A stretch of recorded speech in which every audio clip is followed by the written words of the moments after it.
오늘 하나님 말씀 같이 보도록 하겠습니다. 오늘 하나님 말씀은 갈라디아서 1장 13절로부터 17절 그리고 21절로부터 24절 말씀입니다. 오늘 말씀 제목은 나로 말미암아 하나님께 영광을 돌리니라 라는 제목입니다. 나로 말미암아 하나님께 영광을 돌리니라. 여러분, 이 나로 말미암아 하나님께 영광을 돌리니라 이 타이틀은요, 사도 바울의 갈라디아서 1장 24절 말씀입니다. 사도 바울께서 갈라디아서 편지를 쓰시다가 1장의 끝절에 뭐라고 하시냐면은 나로 말미암아, 사도 바울로 말미암아 하나님께 영광을 돌리니라, 그렇게 쓰세요.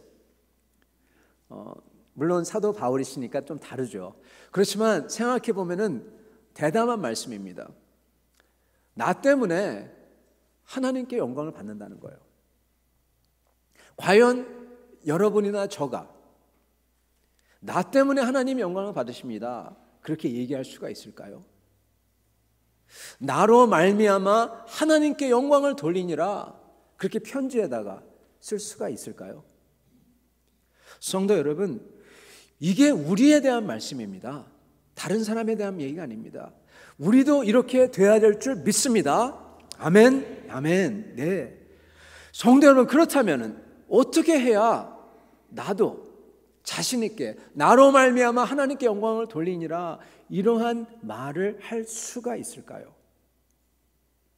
여러분은 어떻게 해서 다른 사람들에게 나로 말미암아 하나님께 영광을 돌립니다, 그렇게 말을 하시겠습니까? 여러분은 그 방법이 있으십니까? 오늘 성경 말씀은 바로 이것을 가르쳐주고 있습니다. 어떻게 해서 사도 바울이 나로 말미암아 하나님께 영광을 돌리니라 그런 말씀을 할 수 있는지, 이 말은요, 어떻게 하면은 내가 나로 말미암아 하나님께 영광을 돌리니라 이 말을 할 수 있는지 알려주고 있다는 것입니다. 오늘 우리가 이것을 꼭 알아서 이것을 행하는 여러분과 저가 되기를 간절히 축원합니다. 같이 말씀을 보도록 하겠습니다. 갈라디아서 1장 13절부터 17절 말씀, 그리고 21절부터 24절 제가 받들어 읽도록 하겠습니다. 내가 이전에 유대교에 있을 때 행한 일을 너희가 들었거니와 하나님의 교회를 심히 박해하여 멸하고 내가 내 동족 중 여러 연갑자보다 유대교를 지나치게 믿어 내 조상의 전통에 대하여 더욱 열심히 있었으나 그러나 내 어머니의 태로부터 나를 택정하시고 그의 은혜로 나를 부르신 이가 그의 아들을 이방에 전하기 위하여 그를 내 속에 나타내시기를 기뻐하셨을 때 내가 곧 혈육과 의논하지 아니하고 또 나보다 먼저 사도된 자들을 만나려고 예루살렘으로 가지 아니하고 아라비아로 갔다가 다시 다메섹으로 돌아갔노라. 그 후에 내가 수리아와 길리기아 지방에 이르렀으나 그리스도 안에 있는 유대 교회들이 나를 얼굴로는 알지 못하고 다만 우리를 박해하던 자가 멸하려던 그 믿음을 지금 전한다 함을 듣고 나로 말미암아 하나님께 영광을 돌리니라. 아멘. 말씀을 위해서 같이 기도하도록 하겠습니다. 살아계신 하나님, 오늘 저희가 이 말씀을 주님의 영으로서 참으로 저의 마음에 비추사 이 말씀을 알게 하사 저희도 저희의 삶을 통하여 주님께 영광을 돌리는 그러한 기뻐하는 삶, 주님의 아름다운 삶들 다 되도록 축복하여 주시옵소서. 예수님 받들어 기도합니다. 아멘. 근데 여러분, 지금 사도 바울께서는 갈라디아 지역에 있는 교회들에게 편지를 쓰시는데요, 왜냐하면은 지금 갈라디아 지역에 있는 교회들 안에서 심상치 않은 일이 일어났기 때문에 지금 이 편지를 쓰고 계십니다. 바울 사도께서 갈라디아 지방에 들어가셔서 복음을 전파하세요. 사람들이 예수를 믿습니다. 그래서 그 사람들을 모아서 교회를 세우시고 거기에 지도자를 세우시고 그 다음에 다른 곳으로 가세요. 왜냐하면 아직도 그 당시에는 주님에 대해서 한 번도 못 들어본 사람이 너무나 많았기 때문에 사도 바울의 소명은, 그분은 주님을 어떻게든 주님을 전하려고 온 힘을 다해서 나가고 계셨기 때문입니다. 그래서 다른 곳에 가십니다. 근데 그 자리에 교회가 세워졌다는 말을 듣고 누가 옵니다. 누가 올까요? 요즘에도요, 교회가 세워지면 좋은 분들도 오시지만 누가 찾아오냐? 이단들이 많이 찾아옵니다. 여러분 아시죠? 많이들 이렇게 찾아와요. 그 이단들이 얘기하는 게 뭐냐면요, 다른 얘기를 안 합니다. 처음에 나쁜 건 얘기 안 하죠. 먼저 이렇게 얘기합니다. 먼저 저하고 성경 공부하지 않겠습니까? 그렇게 얘기하세요. 같이 성경 공부하죠. 여러분, 교회에서 성경 공부 외에 개인이 성경 공부를 하자, 그런 것 참 조심해야 될 것입니다. 요즘같이 악한 세대에서는 참 조심해야 됩니다. 그래서 성경 공부를 하면 같이 성경을 가르치는데, 얘기해 보면 성경을 너무 잘 알고, 그리고 성경 내용을 너무나 잘 적용하세요. 쪽집게 하듯이 이렇게 탁탁 적용을 잘한대요. 근데 이게 이런 게 이단이랍니다. 근데 이게 비단 성경 공부 모임 이런 게 아니라 요즘에는 인터넷에 들어가 보면은 그렇게 한대요. 소위 큐티 나눔 사이트, 간증 나눔 사이트, 이런 사이트를 통해서 한답니다. 그런 거 읽어보면 너무나 좋은 거예요. 그리고 나도 같이 쉐어하고 싶고, 그러다가 보면은 이제 거기에 빨려 들어간다고 하더라고요. 근데 그러다가 보면요, 정상적인 크리스찬은 하다 보면은 뭔가를 느끼냐면 이거 이상하다, 그걸 느끼게 돼 있어요. 반드시 느끼죠. 어떤 걸 이상하다고 느끼냐? 다른 것도 물론 있지만은 각 이단마다 특징이 다 있겠죠. 그러면서 굉장히 이상하다 그런 걸 느끼겠지만은 그 무엇보다도 어떤 이단이든지 공통된 게 하나 있습니다. 뭘 가리키든지 간에 이단이 공통된 게 하나 있는데, 그리고 그걸 굉장히 보통 크리스찬은 그걸 대하면은 굉장히 이상하게 느끼는데, 바로 이것입니다. 전부 다 이단들은 기존의 모든 교회와 목사님들과 장로님들을 전부 다 타락했다, 전부 다 지옥 간다, 이걸 가리킵니다. 기존의 교회나 목사님들을 전부 다 믿을 사람 하나도 없다, 즉 오직 우리만 믿어야 된다, 이렇게 가리킨다는 거예요. 그래서 그들하고 성경 공부를 같이 하면은 어떠한 일이 일어나냐면, 결국 가서는 성도들과 목회자들과 반목시키게 만든다고 합니다. 이간을 시키는 거죠. 이런 것은 사단 마귀의 특징입니다. 사단은 제일 먼저 이걸 공격해요. 목회자들의 신뢰성을 잃도록. 그래서 나쁜 얘기만 자꾸만 들려줍니다.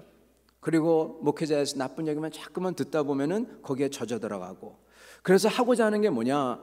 목회자들의 말을 또는 교회의 말을 못 믿게 만들어서 결국 누구의 말을 믿냐면은 자기들의 말만 듣고 믿도록 만드는 겁니다. 그래서 이런 것에 자꾸만 들어가 보면은 사람들이 처음에는 이상하지만은 자꾸만 나누다 보면은 거기에 젖어 들어가고 거기에 넘어가는 거죠. 그래서 저희는요, 아예 교회나 목회자들을 비판하면서 자기들만 맞다고 하는 사람들과 그러한 그룹들을 저희가 피해야 되고, 처음부터 안 만나는 게 상책인 겁니다. 이 갈라디아만 하더라도요, 갈라디아에도 사도 바울의 가르친 대로 하면 구원 못 받아 하면서 사도 바울의 그 신뢰성을 지금 폄훼하며 깎아내리며 우리 방법으로 해야 돼 하는 사람들이 온 것입니다. 그 당시에 사도 바울께서 교회를 세운 다음에 전도하러 가십니다. 그때 그 자리에 사람들이 나타나는데, 누가 나타나냐? 어떠한 크레덴셜, 어떠한 자격증을 가지고 나타나냐면요, 우리는 예루살렘에서 온 사도들이다, 이러면서 나타나요. 여러분, 예루살렘 사도들 껌뻑, 실례합니다, 껌뻑 죽을 수밖에 없지 않습니까? 근데 실제는 사실은 이분들은, 이 사람들은 사도들이 아니었어요. 12사도가 아니었습니다. 그 당시만 하더라도 예수님을 생전에, 예수님께서 부활 승천하시기 전에 본 사람들이 많았습니다. 저번 주에 말씀을 전했던 오병이어의 기적 아시죠? 그때 예수님께서 몇 명을 먹이시죠?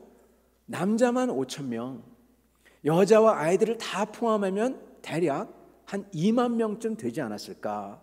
그 숫자를 기준으로 해서 더 많든지 작든지 하지 않았을까? 이렇게 학자들은 얘기합니다.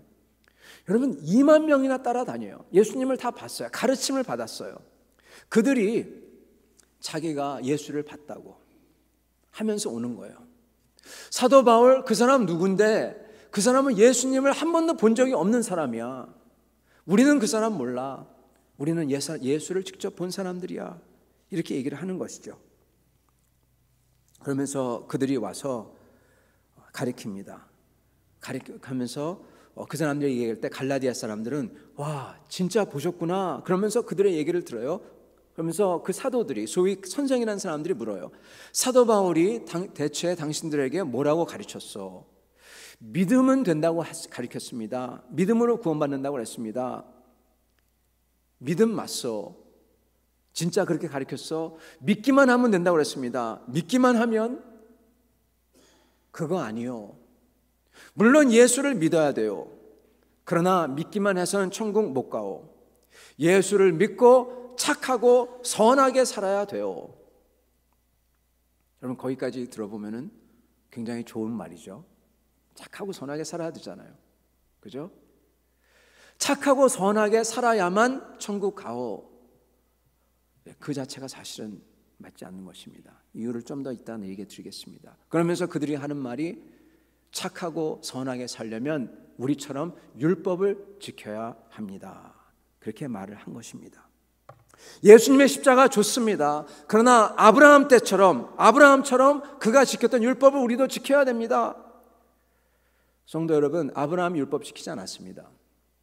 아브라함 때는 율법이 없었어요. 언약이 있었습니다. 누구한테부터 율법이 있었냐? 모세 때부터. 왜 있었냐? 사람들이 하도 악하여서 하나님 말을 안 듣기에. 율법을 다 지켜야 돼. 사도 바울은 예수님도 못 본 사람이야.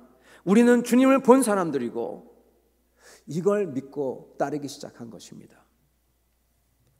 그래서 사도 바울께서는 이 갈라디아 교회들에게 보내는 이 서신에서 사도 바울께서는 통탄을 하십니다. 누가 너희를 이렇게 잘못 이끌었느냐? 예수 그리스도의 십자가 외에 오직 예수 그리스도의 십자가 그것을 믿는 걸로 구원을 받는 건데 그거 외에 그거 말고 다른 것을 해서 구원받는다고 한다면은 그거는 사도도 아니다. 그거는 누구를 막론하고 심지어 천사라도 그는 저주받을지어다. 그렇게까지 말씀을 하십니다. 성도 여러분, 저희는 죄인들입니다. 모든 인간은 전부 다 예외 없이 하나님 앞에서 죄인입니다. 저희가 하나님께 구원받는 이유는 딱 하나예요. 예수님이 나와 같은 죄인을 위해서 바로 나를 위해서 내 죄를 씻기 위해서 죽으신 것을 그것을 믿을 때 그거 딱 하나 보고 하나님이 나를 받아주는 겁니다. 저희가 좋은 일을 해서 선한 일을 해가지고 저희가 착해가지고 하나님이 천국에 돌아오라 그러는 게 아니라 하나님 앞에서는 그거 다 도토리 키재기죠. 그러나 그게 아니라 내가 하나님의 아들을 믿을 때 나를 위해서 피 흘리신 그 십자가를 믿을 때 그거 보고 그 겸손함을 보고 그 믿음을 보고 구해 주시는 겁니다. 저희는 그 예수님을 아는 사람은요 믿고 그리고 겸손합니다. 왜냐하면 내가 얼마나 큰 죄인인지 내가 현재 느끼고 있기 때문에 그렇습니다. 근데 갈라디아에서 온 이 소위 선생이라는 사람들은 이렇게 얘기합니다. 우리가 예수를 직접 봤기 때문에 예수는 모르고 사도 바울은 예수는 모르고 우리처럼 율법을 지켜야 한다. 그렇게 얘기를 하십니다. 그때 사도 바울께서 이렇게 말씀하세요. 갈라디아서 1장 13절에 내가 이전에 유대교에 있을 때 행한 일을 너희가 들었거니와 먼저 그렇게 얘기합니다. 지금 사도 바울이 얘기는 안 했지만은 이게 무슨 뜻이냐면요. 사실은 사도 바울께서는 여기서 함축된 말은 뭐냐면 율법을 얘기한다면 내가 율법을 그들보다 몇 배나 몇십 배나 더 잘 지켰어 이 뜻입니다.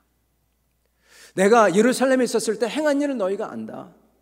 그 사람들이 와서 율법을 지켜야 돼 그러는데 사실은 그들하고 사도 바울이 옛날에 율법을 지켰던 거와 비교하면은 아무것도 아니라는 거예요.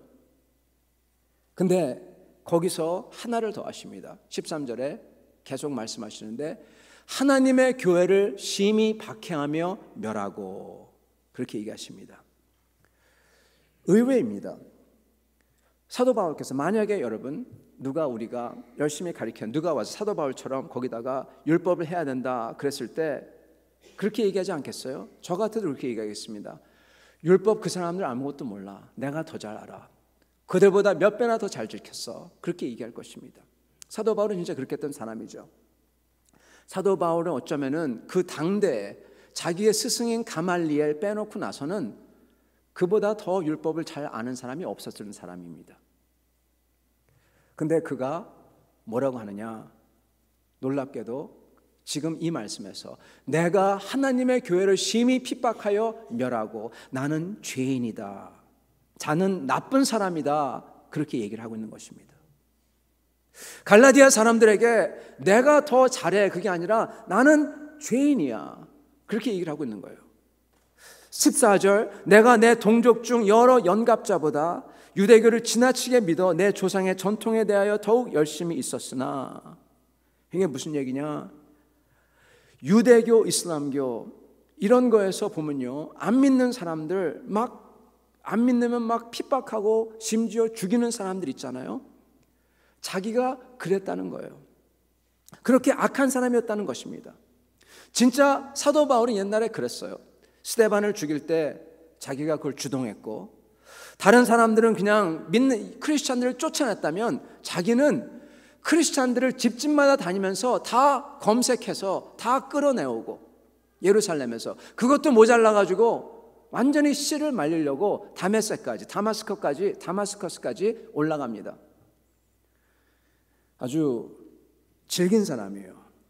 박멸하려고 했던 사람입니다. 그래서 자기는 아주 악질인 사람이라고 지금 고백을 하고 있는 것입니다. 13절과 14절에. 그런데 거기서 15절에 또 놀라운 말씀하십니다. 그러나 내 어머니의 태로부터 나를 택정하시고 그의 은혜로 나를 부르신 이가 그의 아들을 이방에 전하기 위해서 그를 내 속에 나타내시기를 기뻐하셨을 때에 내가 그렇게 악한 사람이었는데 그런 나를 하나님이 택했다는 거예요. 15절에 나를 하나님이 택했다 그렇게 얘기하시는 겁니다. 왜 택했냐? 이방에 복음을 전하기 위해서. 자기가 왜 살아야 되는지도 사도 바울이 알고 있어요. 그러면서 이렇게 얘기하십니다. 16절에 들어보세요. 그의 그를 내 속에 나타내시기를 기뻐하셨을 때에. 여러분, 이 말이 좀 이상합니다. 왜냐하면 사도 바울이 어떻게 됐습니까? 사도 바울이 다마스커스에 그 크리스천들을 잡으려고 쭉 올라갈 때 그때 부활한 예수님을 만납니다. 예수님을 봅니다. 그 예수님을 보고 그 말에서 떨어져 가지고 그가 예수님께 부르짖고 그의 두 눈이 멀게 되죠. 그러면서 그 마음속에 변화가 일어납니다. 사도 바울이 부활한 예수님을 만났잖아요. 그러면은 여기에 나오는 말은요, 이렇게 나와야 됩니다. 하나님께서 그의 아들을 내게 보여주시기를 기뻐하셨음에, 이렇게 나와야 돼요. 여러분 16절 다시 한번 봅시다. 그의 아들을 이방에 전하기 위하여 그를 내 속에 나타내시기를 기뻐하셨을 때, 예수님을 어떻게 했다고 나옵니까? 내 속에 나타냈다. 이게 정말 기막힌 말입니다. 이게 무슨 얘기냐면요, 예수님이 지금 내 속에 들어와서 지금 내 몸에, 내 성격에, 내 영에 나타나고 있다, 이 뜻이에요. 이렇게 말하자면 그렇지만 사도 바울은 지금 걸어다니고 있는 예수 그리스도라는 것입니다. 사도 바울이 아까는 자기는 악한 사람, 제일 악한 사람인데 지금 얘기하는 것은요, 하나님이 그런 나를 기뻐하사 내 속에다가 예수를 집어넣어줬고 나는 지금 예수 그리스도와 같은 모습이다, 이렇게 얘기를 하고 있는 겁니다. 사도 바울의 이 말이 극과 극을 달리고 있어요. 조금 전에 뭐라고 하셨습니까? 나는 하나님의 교회를 핍박하고 잡아 죽이고 그랬던 사람이었다. 근데 이제는 하나님의 은혜 때문에 어떻게 됐다고요?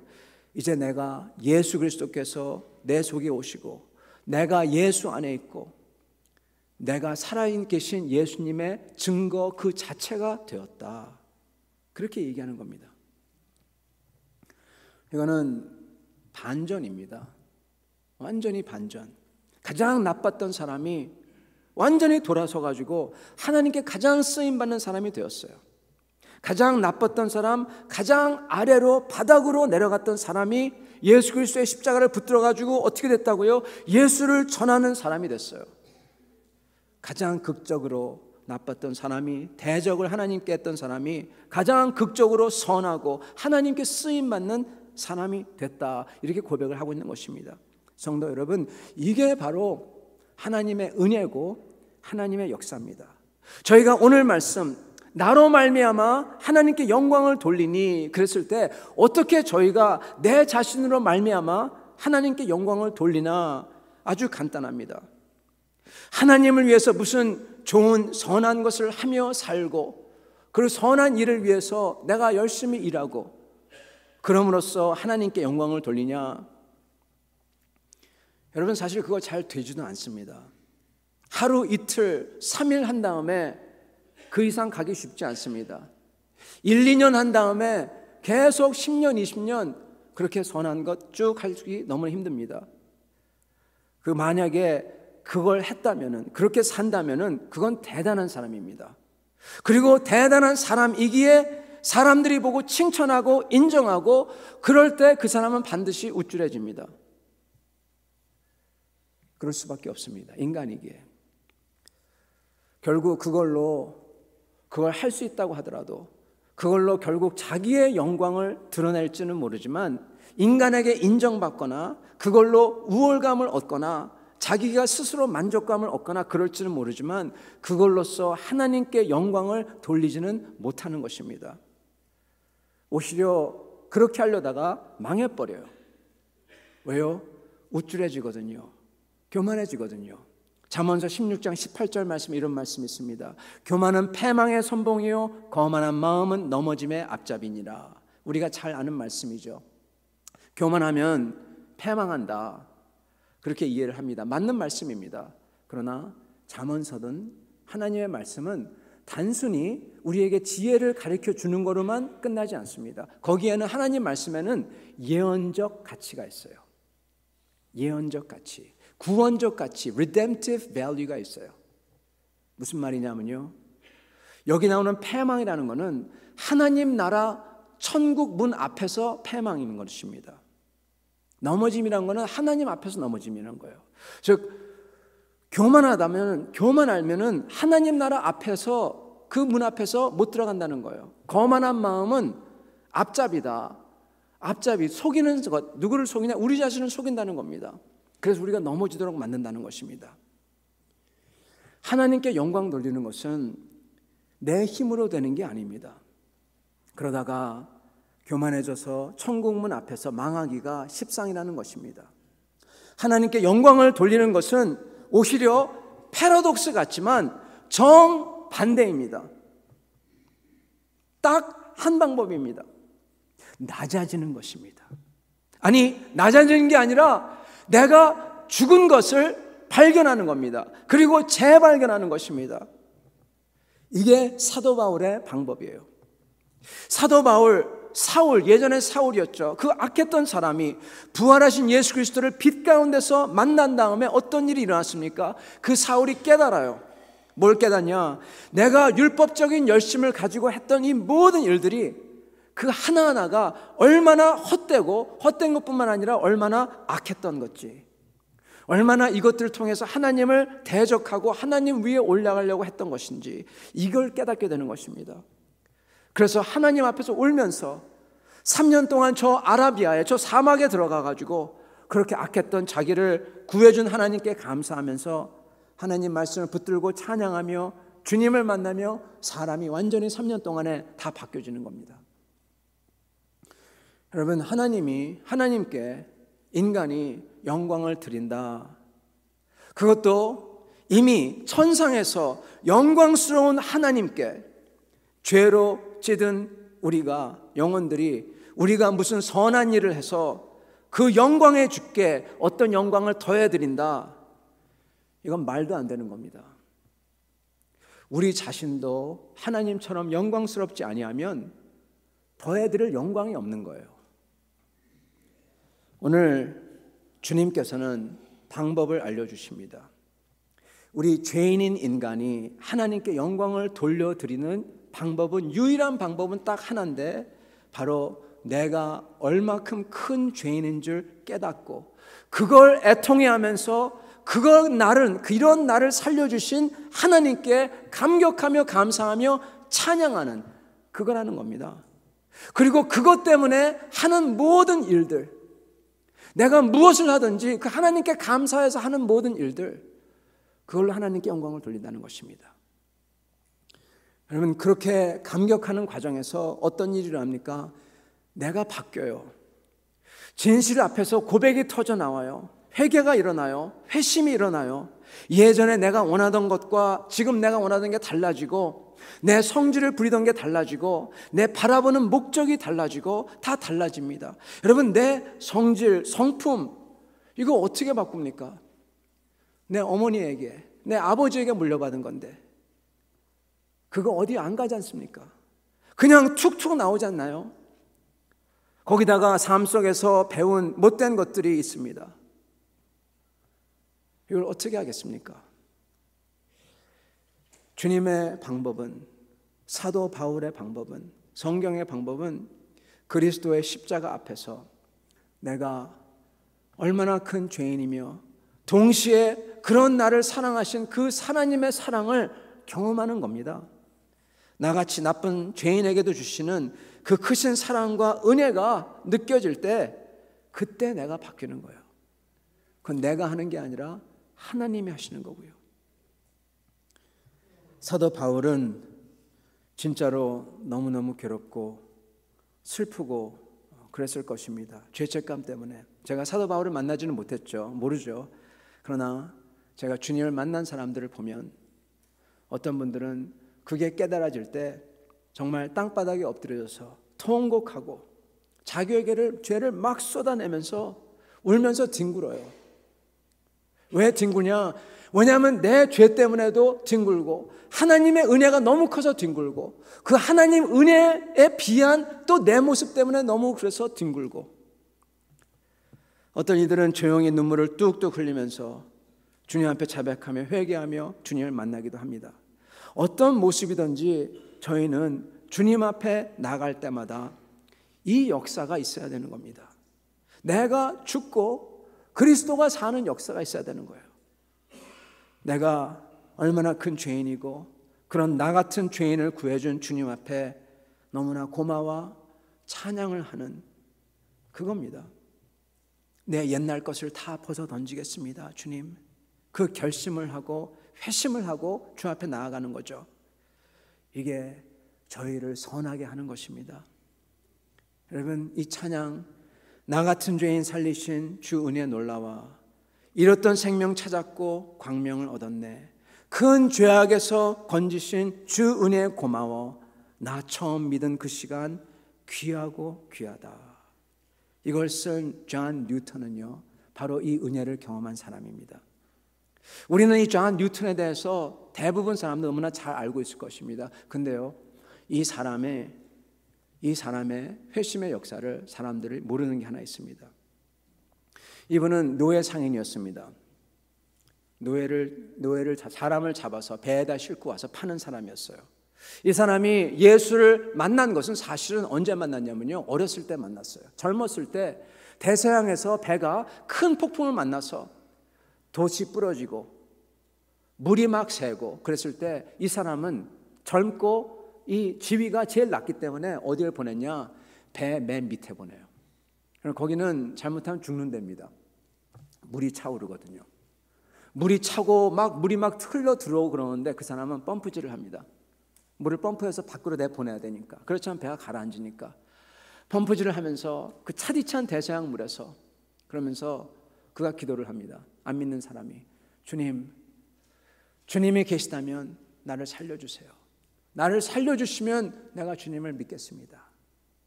주님을 위해서 살겠습니다. 그렇게 기도를 합니다. 그렇게 펌프질을 하면서 그렇게 하다가 그 배가 풍랑을 벗어나요. 그래서 다시 돌아옵니다. 항구에 딱 정박을 합니다.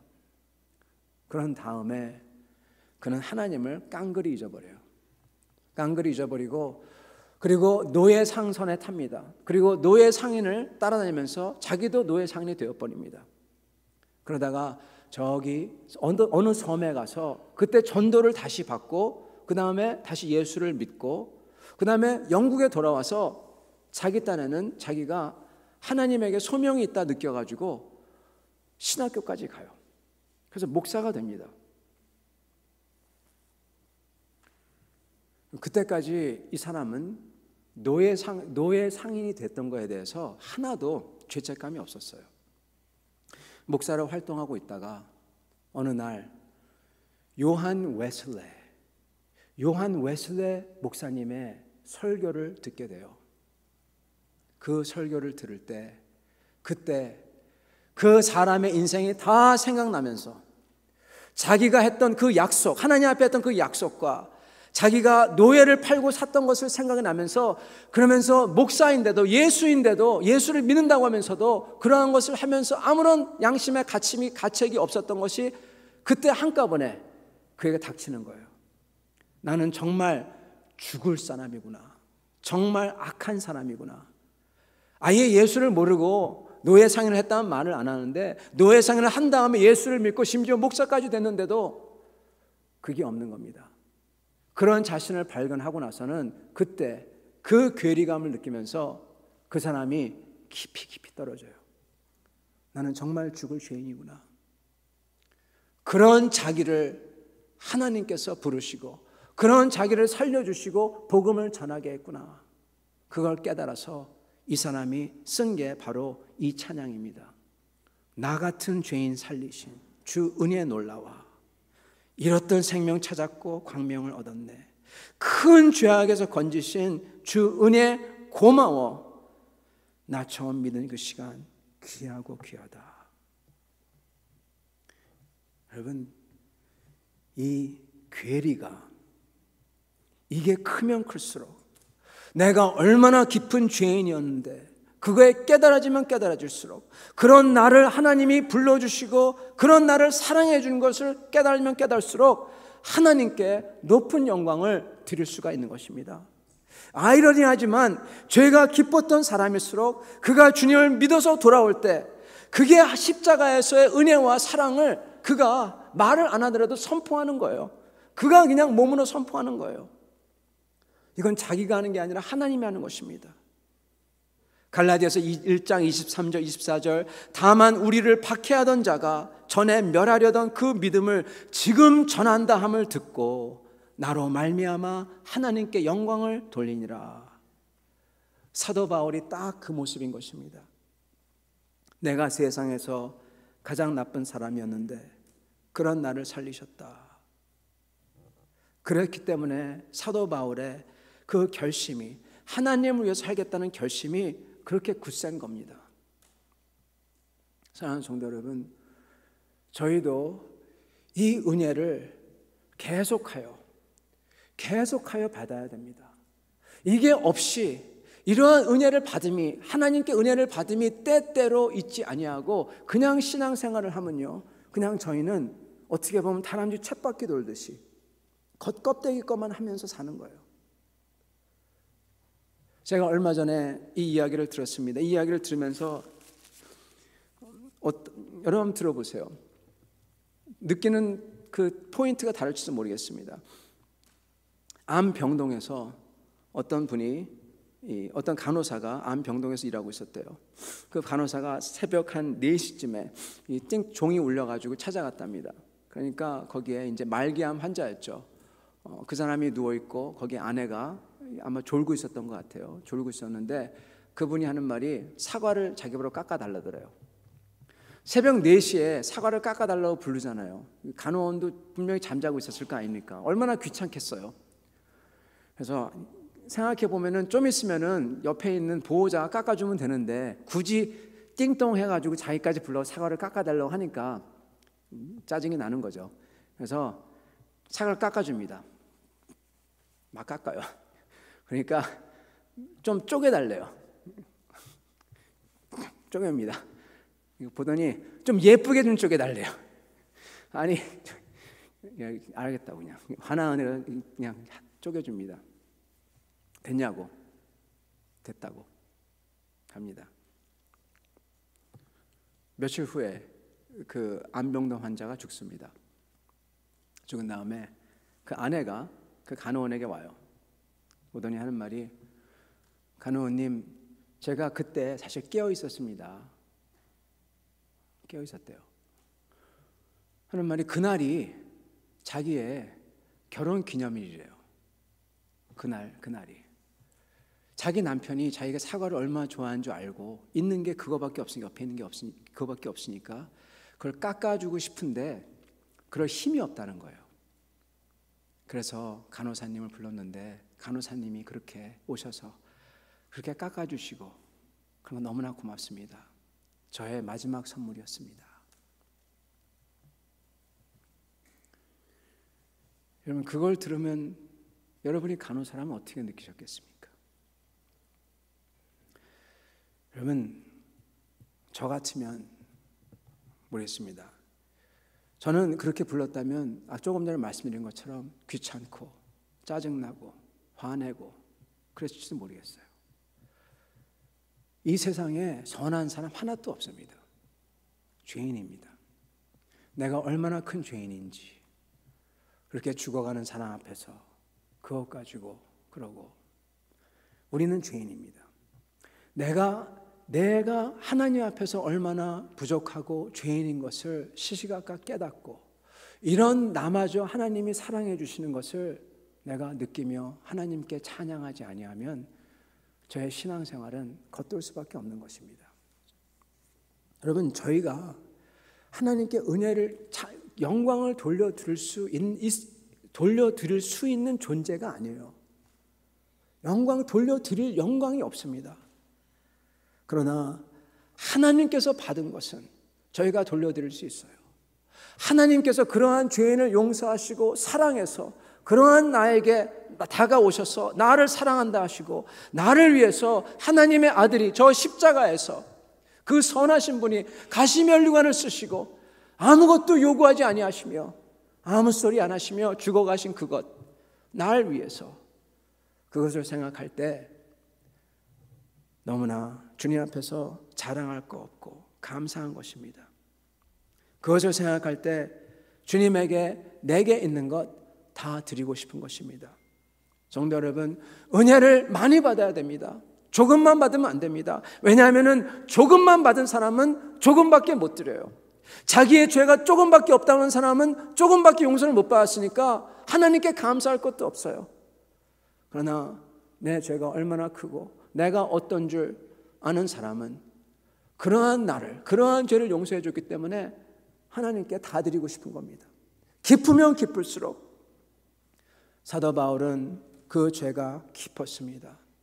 존 뉴턴은 그 죄가 깊었습니다. 그렇기 때문에 그게 용서받고 그게 하나님 앞에서 새롭게 되었기 때문에 하나님께 찬양하며 나아가는 것입니다. 사랑하는 성도 여러분, 하나님께 영광을 돌리는 방법은 어떤 분이든지, 나이가 많던 작던 건강하던 건강하지 않던 사회적 영향력이 있던 없던 상관없습니다. 누구나 할 수 있습니다. 무엇이냐? 내가 주님 앞에서 어떤 사람인지 깨닫고 애통하며 그런 나를 살려준 주님 때문에 고마워하며 찬양하며 살며 일하며 그 주님을 섬기는 것입니다. 무슨 일을 하든지 그 주님을 위해서 하듯이 하는 것입니다. 사랑하는 성도 여러분, 우리의 삶에 이 역사가 있기를 원합니다. 교회가 해야 되는 것 여러분 아시죠? 5가지. 예배와 그리고 가르침과 하나님 말씀 배우는 것과 섬김과 그리고 교육과 그리고 전도, 선교지 않습니까? 하나님께 영광 돌리는 것들이에요. 그러나 이걸 한다고 하나님께 영광을 돌리는 게 아닙니다. 하나님께 영광을 돌리는 것은 어떠한 사람이 되느냐, 그것은 다름 아니라 하나님 앞에 용서받은 죄인으로 주님의 은혜를 다시 한번 발견하는 것입니다. 이러는 여러분과 저가 다 될 수 있기를 간절히 축원합니다. 같이 기도하겠습니다.